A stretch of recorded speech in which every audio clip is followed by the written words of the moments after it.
Welcome, my darling night dwellers. I am Violet Nocturne, your chic and sinister harbinger of the unknown. Have you ever felt the cold sweep of the forest's breath, as though it were alive? Not just a whisper of the foliage, but a pang, a deep, resonant anger, older than time itself? Well, tonight, I will tell you of such a place. A forest that doesn't simply stand in silence. It remembers. The Wailing Woods. Our tale begins with three hikers, Jason, Anya, and Raphael, each in search of something intangible. Jason, a broker burned out from the grind, searching for freedom. Anya, a photographer hoping to frame the world's hidden beauty. And Raphael, a skeptic who dismissed the mysterious as whimsical stories made to scare children. Do they sound relatable to you? Or do you recognize the part of you aching for discovery? Sometimes, what we seek finds us instead. And some discoveries can unravel the very fabric of what we believe. The Wailing Woods is uncharted for reasons no one can quite understand. Locals won't go near it, brushing questions away with whispers of strange cries and vanishing travelers. But our trio, invincible in their youthful resolve, packed their gear and entered. The trek started innocently enough. The crunch of leaves beneath their boots, birds flirting with tree branches, sunlight filtering succinctly through the cluttered canopy. Yet, as they ventured deeper, hours of light began to compress. Time unraveled unkindly, pulling their morale with it. The forest grew darker, darker than it had right to be in midday. Anya noticed it first.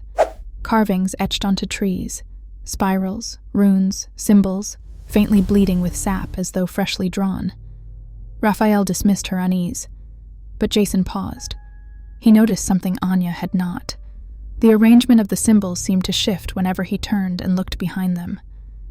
Have you ever doubted your own eyes? The forest can smell your doubt, love. It feeds on it. Then came the cries, low, guttural wails that seemed to surround them. Not from any singular direction, but woven into the very air, like the forest was exhaling pure anguish. Each step heavier, slower, as if gravity itself was taunting them.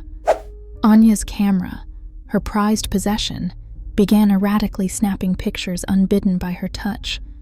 The lens fogged, displaying ghostly figures in places they had not been before.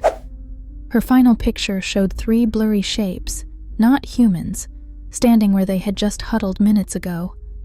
By now, Raphael, the skeptic, had grown quiet.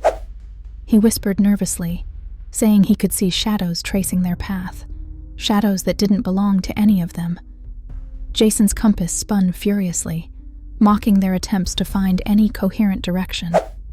Their phones, already victims of a signal void, now powered off entirely, though battery levels were inexplicably full. Isolation has strange teeth. It gnaws on your mind, doesn't it? The forest came alive. Unearthly branches sliced at them as they ran, like gnarled fingers straining to claim what had trespassed. But it wasn't these physical cuts that left scars. The true attacks were in the whispers.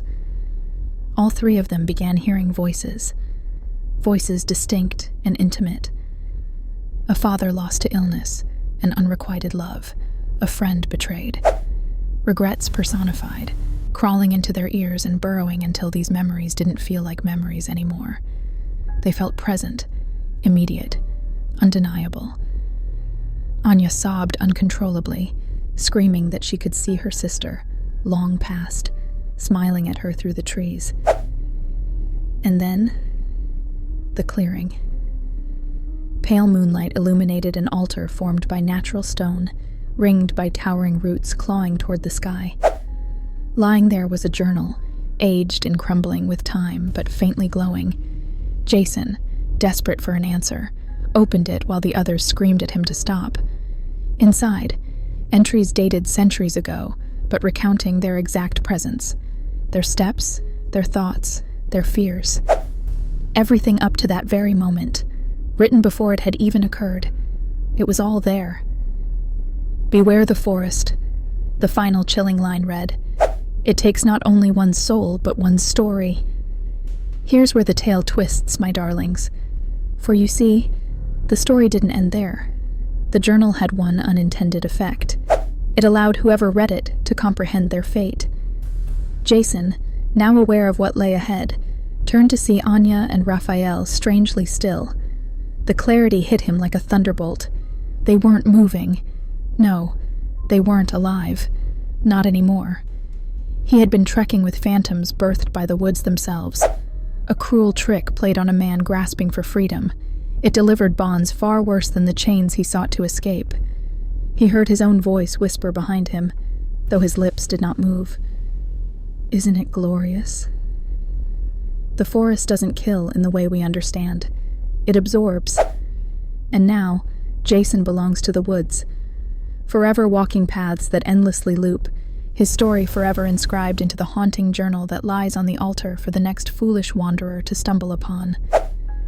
My dear listener, the Wailing Woods may seem like just a tale, a fragment of fiction for a darkened night, but tread carefully on your next hike.